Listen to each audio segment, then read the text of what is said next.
Welcome back guys. We've got something a little bit different today. We're actually going to run a Q&A, so put out a little question box into my Instagram this week just to give you guys the opportunity to ask a few questions, ask about work, life, training. Yeah, literally opened it up to anything and everything, so I'm excited. I've not looked at the questions yet, so we'll just flop them up and have a little look through, but yeah, let's go with it. Man, I'm kicking my feet up, get frank like Aretha. I'm calm, but I'm teed up, just flip me a stack.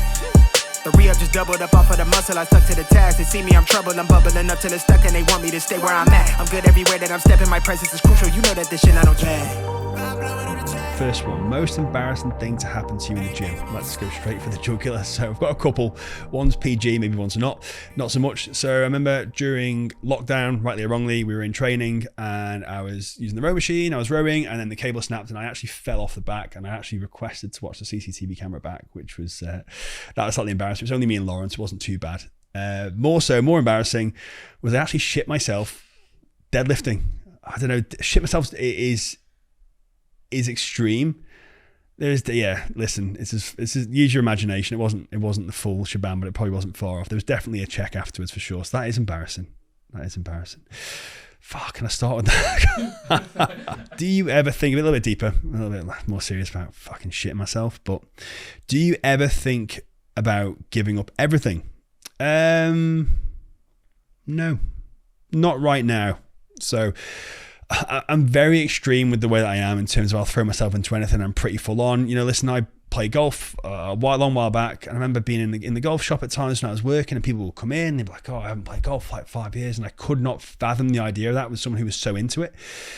I like to think not. This is my career now. This is my business. This is my life. And to be honest, I actually just, obviously I'm going to do a show and stuff, which is cool, but I actually train now for more reasons than just the aesthetics. So I don't think so. I think there's too many rewards for me from like without going too earthy, from like a mental health perspective. It makes me feel better. It makes me way more productive within my work, my mood, my relationships. So because I value that so much more, I can't ever imagine me stepping away from it. So yeah, work side, no, I've got to work, sadly. But training side, no.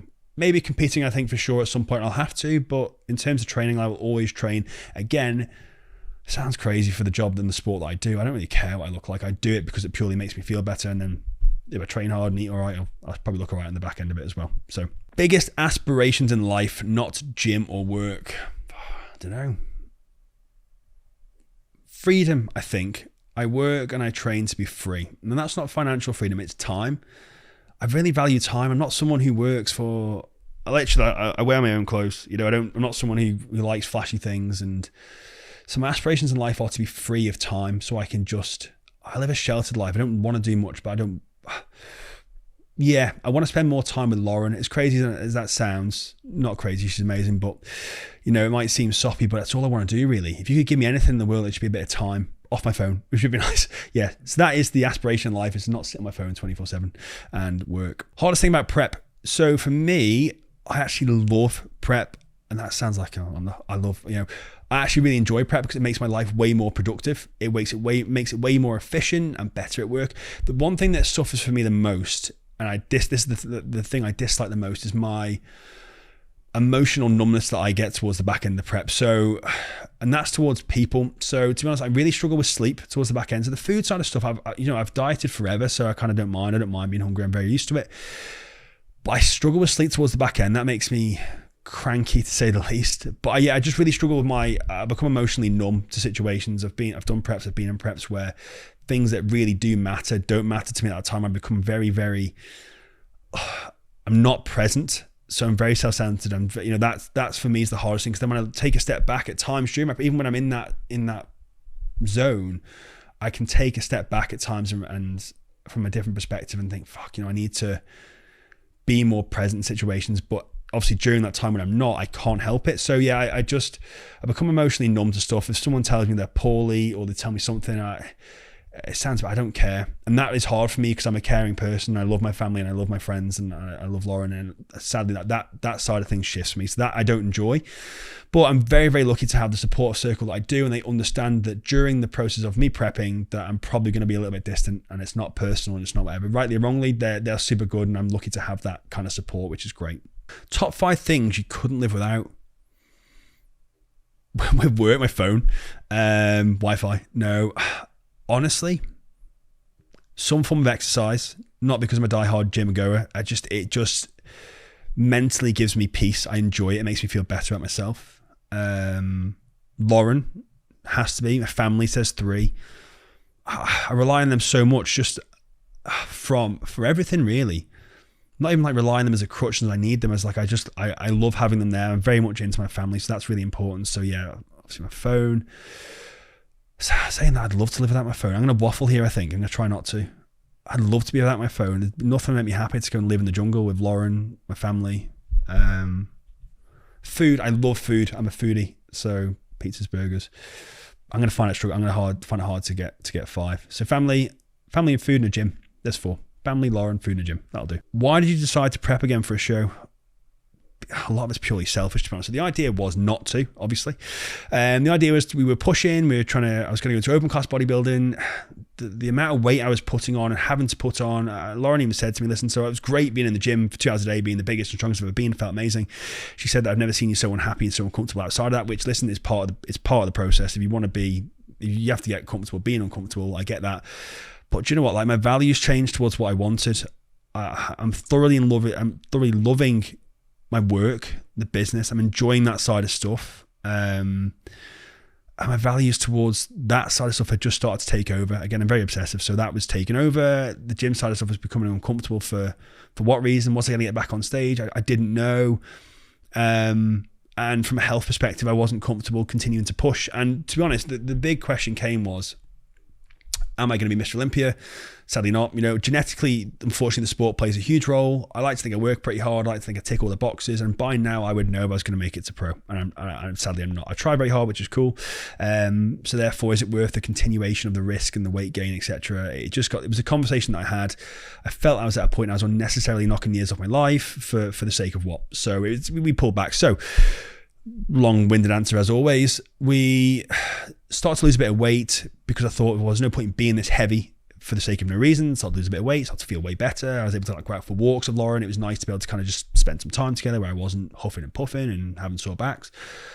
Still training, and this is something that, my training and my eating will never change. I started to eat less because it didn't lend itself to the goal anymore, align itself with the goal. I moved a bit more, which was nice. I was trying to get fitter and healthier, and I started to look all right. I trained hard. I always kind of train hard. I like training hard. So I started to look okay. That sort of started to instill a little bit of belief and definitely an itch. I had no aspirations to get back on stage. I really didn't. And then I was like, oh, look okay. Maybe me, I was like, I need something. I need some direction. So let's do a photo shoot. That opened the idea to do a shoot. I thought, let's get people involved. I love it. I love it, and I want people to feel it. So I thought, let's do it. Back end of the year, definitely a time of year where we can all find ourselves letting go. I've done it. Baggy jumpers, dark nights, celebrations, chocolates, etc. They come in. So I was like, let's finish the year strong. Let's allow people to come in. I want to experience something I've never done before, which was doing a shoot with people. We're gonna have a nice big end of the year sort of celebration with it. And to be honest, I'm just making extra room for my Yorkshire puddings at the end of the year. So if I get myself in shape now, that gives me a bit of a cushion to kind of go off for Christmas, which is cool. Anyway, so booked in for that. Me being me, my brain continues to spiral as it is now. I've probably had a coffee. My brain started going nuts. I was like, oh, what show's left? And literally there's one show left in the year. So I thought, I'm going to jump in. So yeah, I just thought towards the back end of the prep, respectfully to the guys in the photo shoot, it's going to be amazing. I'm super excited. I thought, if I'm doing hours of stair climber and I'm starving and I'm hungry, is that photo shoot going to be enough to kind of drag me through the dark days? Yes, I'm sure it would, but definitely a show would. And let's just see what the old goat's got left in him. So yeah, we're going to jump back in. Listen, there's no pressure on it. It's actually, the reason I'm doing it is a bit of a case study on myself, an experiment on myself to see if I can manage work, prep, life, who knows. So yeah, there's no pressure. I'm actually looking forward to it. I'm really enjoying it, as you can tell by either the coffee or the voice, So what was the last movie you went to and what did you think? I went to watch literally on Saturday. As prep comes around, you start to run out of things that you can actually do with your life. You can't eat, you can't drink, you can't do whatever. So I tend to I online shop, so it's detrimental to the bank balance, but I also like to go to the cinema. I like to do things like, go for a massage or what. Anyway, the cinema is definitely one. I can go there, as sad as it sounds. I take my Tupperware with me. I treat myself to a Pepsi Max or Diet Coke. It's an experience, we'll call it, but I can't ordinarily do. And again, me and Lauren like to factor that in. It's something to look forward to at the end of the week. So I went to watch A Haunting in Venice, which was a really good film. So I don't know if you guys have ever watched, I think it was A Midnight in the Orient Express. It had Johnny Depp in it. It was about a murder mystery film.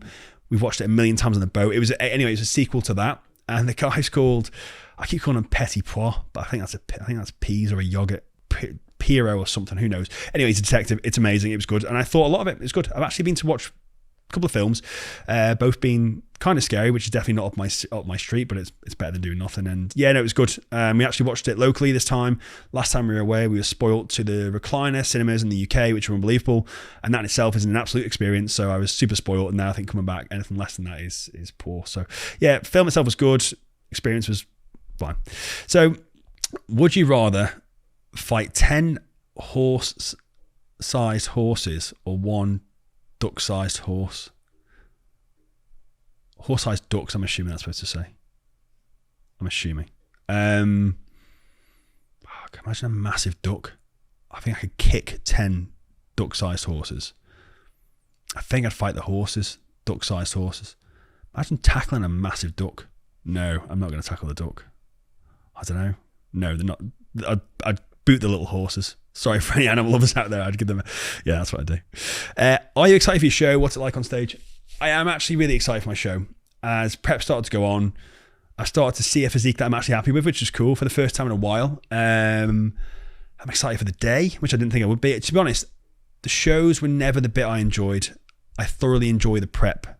I've got to the point where in the past, you probably know, I could get to show day and someone say, do you want to go on? I'm like, oh, I'm not that bothered. I could go home. Honestly, like I love the process of it, luckily, which is great for me because then you find people who are very goal driven, and then they get to the goal and they get like post-show blues. Almost it becomes their identity to do so. Like I just love the process of. So even when the show comes and goes, I'm on to the next process, on to the next, the next thing I'm throwing myself into. So yeah, but this time I actually am. And what's it like on stage? To be honest, it's hot.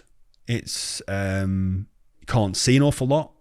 I actually love it, to be fair. Well, I don't love the stage process, but I love, I can hear Lauren and I can hear my mom and I can hear them screaming and it's cool. So yeah, it's all right. It's fine. Like I said, I just love the way up to it. I could literally get to the day and knock it on the head and have a bit of food and go home.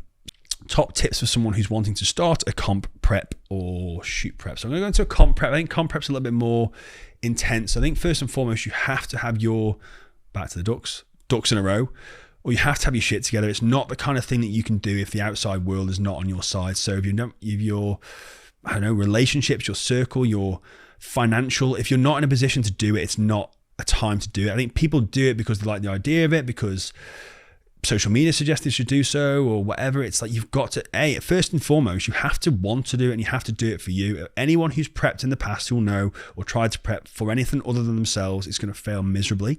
So I think for me, your why has to be strong enough to do it. Like I said, I've never done this for anyone but myself, ever.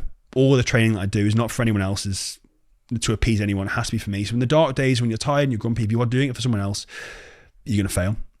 But yeah, I think from a financial perspective, it's not cheap. So making sure that you are financially stable and not spending money you shouldn't be on shows and tans and travel and supplements and gym and food. And just, like you're not like in an unstable relationship and you've not got, again, I don't know, I've sort of been in situations where things on the outside aren't amazing and it's made things difficult. And yeah, I don't know, it's tough. Photo shoot prep, it's not really different. Don't throw yourself into something and put unnecessary stress on yourself if you can't manage the outside world, would what I'd say. Get your ducks in a row first and then think about taking yourself to the next level. Best and hardest thing about being an online coach and running your own business. Well, listen, this has absolutely opened my eyes to the world. So the transition came from being a PT, training people, loving it, doing whatever. And it's like, I took a few clients online, which I loved and I do love. And it's like, shit, I've got a business now. So it's hard. Do you know what? The hardest thing is, I'm lucky that I love it. So none of it's difficult in terms of I don't like it. When I worked in the bank, I hated going to work and I had no aspirations to go to work. I didn't want to do my job. And so I'm lucky that because the job itself is, so the hardest thing is it's incredibly intense and it's incredibly time consuming. The best thing is I love it. So it's not a chore. I don't feel like I'm getting up and going to work. Some days where you obviously like to have a lie in, but the hardest thing is the time consumed. It's a full-time job, as you can imagine. It's 24 hours. Coaching is 24 hours, but so is running a business now. There's like social media, there's marketing, there's just so much more to it than I ever thought. And literally I was like 2 years ago counting reps and chicken breast. That was kind of my thing. So yeah, it's definitely been an eye-opener, but I'm enjoying learning. It's another, my eyes have been open to the world. It's cool. It's fun. The hardest thing about owning the business is, of course, the workload and the learning of. But do you know, I had this conversation with someone. So someone said, you're so lucky that you can go away and you can travel and you can work. I'm like, yeah, I suppose so. But I also have to work when I go away. So when I travel, and I've ruined a lot of holidays for me and Lauren, sadly, it doesn't stop. So, okay, I've often thought to myself, well, I'd love to just go and work a 9 to 5 at 5 o'clock. My responsibilities are gone. I can just go and chill, and I get 24 days holiday a year, and I shoot off and no one cares, and I log back, my out of office is on. That's not a thing. So I think that's probably the hardest part. I mean, Lauren's busy studying, I'm busy working. So there are times when we like to just take a little break. It's just a couple of days, we go to the UK and it's cool. But I've definitely spoilt an awful lot of our trips by having to work too much. And that's definitely something I'm trying to step back up. I'm lucky I've got the team now who are amazing. They help a little bit. Again, I don't go off on crazy holidays. I take little ones, but yeah, that's probably the hardest part is the managing travel and people and life. What is different for you this prep? So kind of like I mentioned before, like there's no, listen, I'm not going to miss a beat. And that's not me saying I'm the hardest worker in the room, because that is an absolute pet hate of mine. I had that conversation before. It's like, there was a question, what makes you angry? People telling me how hard they work. I don't care. If you work that hard, I will know. If you are the busiest worker in business, you're going to roll up in a Rolls Royce, and that's fine. That'll show me how hard you work. If you're the hardest worker in the gym, I'll be able to tell you about your physique. So please do not come and tell me how hard you work. That is an absolute pet peeve, especially in the next 6 to 7 weeks. I don't want to know. But I've lost my point now. Different. So I'll always just do the do. I don't feel any pressure on this one. I don't know why. I'm just here to enjoy it. Here to enjoy the rides. That's definitely different. In the past, I think because this is all I ever was. Now I've got other things on. I've got Lauren. I've got the business. I think I've got other things on. Whereas before I was trying my hardest to be. I want to be a bodybuilder. I want to be a pro. I want to be whatever. And it's like, I'm not. There's going to be no lack of trying on the prep, but my life doesn't revolve around this anymore, which is a nice situation to be in. Big arms or big legs? Big legs. Big legs. I'm not that bothered about arms. My ego doesn't allow for it. I'd rather have big legs. I think they're a true testament to you being a bloke, to being a man, and working hard. If you could do one exercise for the rest of your life, what would it be? Well, trending on from that, it would be hack squat. I've got such a love-hate relationship with that machine. You'll probably see in the videos that I've posted, but I just love it. I think it's, and I said in the last video that it's not even about bodybuilding or growing my legs. It purely is.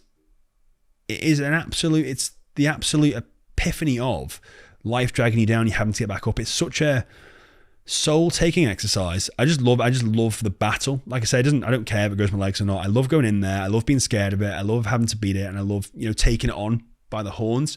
Rightly or wrongly, I just love it. Yeah, sadly. Some people definitely will disagree. Your top 3 supplements for a beginner. So this is where I would go. I mean, I'm not a massive driver of these for people who are, completely beginners, but I do believe that if you are looking to take your physique to the next level, these are the 3 that I would go with. So first and foremost, a good whey protein, something that digests well. I think they're really, really useful for a number of reasons.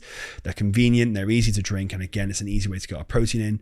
Essential amino acids, some EAAs, so therefore kind of during our training, I think they're important. They prevent the breakdown in muscle and help sort of stimulate muscle protein synthesis through our training. And then lastly, creatine. So creatine in itself is probably the most researched supplement on the market. So that's kind of where I would go with it. And if you need any, go to gymsupplies.im. It's if you need it. But it's true. I think they're the 3 that I would use if I was starting off again. Best advice on quality sleep. I'm awful at getting a good night's rest. So I can't. I'm a bit of a hypocrite when it comes to this because I don't sleep enough. But certainly nighttime routines, number 1, ensuring that, there's me having a coffee at 6 o'clock in the evening so I can talk to you guys on here like a madman. Cutting my caffeine at 2 o'clock has been a really useful tool. I think, blue light exposure. I mean, I personally, listen, I'm not going to sit and wear blue light glasses, and I'm not going to tell anyone else to do so. If you've got them, then great. I'm not going to. Not that I'm against it. I just don't want to wear blue light glasses at home. But yeah, exposure to light. One thing I have done this year is, from a work perspective, I've logged out my phone an hour before I get to bed. I used to be sat and I get messages, I turn my notifications off, and my anxiety go through the roof because I see that my WhatsApp's full, and someone's messaged me at like 9 o'clock in the night saying that they can't get sugar-free ketchup from Tesco or whatever, and I'd have a meltdown and a panic, and that anxiety would play over in my head going to bed. So I remove any sort of stressful tasks towards the back end of the day. I remove them. And another good thing that I've done is I associate my bedroom now with only really sleep. So what I mean by that is, I work in my office, that's where I work. If I was to be doing, again, on my phone or doing work in the bedroom, then I'm going to associate that with it. I'm walking into my bed. I think this is to do with like circadian rhythms and the body's kind of patterns, etc. But I'm walking to my room and my mind's going to be thinking work, when now I go in there and I think about relaxing. That's all I do in there, which is cool. So that's something I've stopped doing, anything that's stimulating in my brain in my bedroom. So again, I'll just go and chill, watch a bit. I mean, I do watch telly, but it's very, very relaxing telly. I don't go and watch these horror films that I go and watch now. Apparently I'm an avid horror fan. I don't go and watch them before bed. I just watch like chilled out podcast stuff that is, I won't watch in the day because it's distracting, but it's super chilled. So I think that helps. And then alternatively on that, and something I have added in this year is, again, supplementation. So if you are someone who wants to kind of further push that, is I've added in Trained by JP's Dream Sleep, which is a combination of zinc, magnesium, ashwagandha, amazing, helps the body wind down. I think it's L-theanine in there as well, which is perfect. So that has been a game changer because it's really helped the quality of my sleep. And I also add in some melatonin as well on top. So supplementation has been a game changer for quality of sleep. Again, listen, I can't recommend that more. Gym supplies. I'm only joking, but it's true. That's something I've definitely added in because sleep for me is incredibly important. When and why did you get into the gym? So I got into the gym, I think I was 21. Short answer, because I was overweight.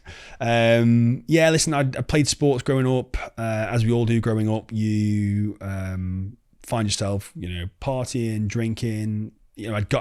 I'd started to drive, so I wasn't moving as much. So I went from playing a lot of active sport to not. You leave school, you start to work, you become way more sedentary.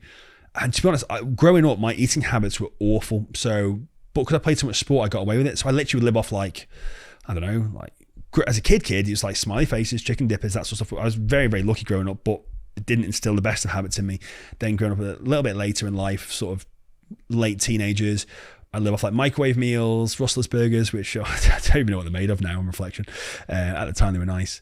Like pizzas, I was takeaways. And again, I was super lucky because my family just spoiled me with nice foods. I was, takeaways of what of them I could have them. I wasn't deprived in that respect. Did it lend itself to my physique improving? No. And then obviously once I stopped I was playing football like 6-7 nights a week. And, once that stopped, as you can imagine, then the weight just started to pile on. I didn't have a great relationship with food. So I didn't really like anything. I didn't really like real food. I would like fish if it's covered in batter. I'd like chicken if it had breadcrumbs. I just didn't like real food, just the way I was brought up that way. I like potatoes if they were like in the shape of a smiley face or a potato waffle, so that's kind of my upbringing. And then, like I said, when I stopped doing sports, I started playing golf and I started to work in a golf shop. I just moved less. I started to gain a load of weight. Anyway, so I sat in a golf shop through the winter. It's dark, it's miserable. I was eating lots of sweets and and it wasn't, just my habits developed, poor habits developed. So the reason I got into the gym was for that reason, because I was just, as someone who'd been fit and active growing up, I was very uncomfortable. I got picked on a bit, which isn't nice. And there's just a few reasons I thought, I need to sort myself out, So went and got into the gym. Actually then started to see my golf decline because I was spending more time in the gym. I'm quite an obsessive person. Golf started to decline, gym started to improve. That was what led me over then to that side. What's the part of the question? When and why? So we're 21, and that's why. I could honestly waffle on, so I'm going to keep these a bit shorter. But that's kind of why. And then I started to see results, which is great over time. And then I got obsessed, and then here we are today, 10 years later. Yeah, literally 10 years later, 21, 31. Lastly, would you rather smelly feet or bad breath? I think if you asked Lauren, I probably got both. This is a hard one. I don't know. I hate smelly feet and I hate bad breath. I would rather smelly feet. I hate bad breath. I'd have, that's both grim. I'd rather have smelly feet. I feel like I could hide them with a bit of deodorant. I don't know if you're allowed to. Is that part of the stipulations of what I'm allowed to do? Probably not. I'm going to go with smelly feet, I think. Well, guys, listen, you just listened to me waffle on. Hopefully still listening to me waffle on. I really appreciate you checking in. And I'm excited to kind of, just get back to what we do. And there's a little bit of an insight about me. Hopefully you've enjoyed, and I've loved doing this. And listen, guys, it's been fun. So thanks for catching up, and I'll speak to you soon.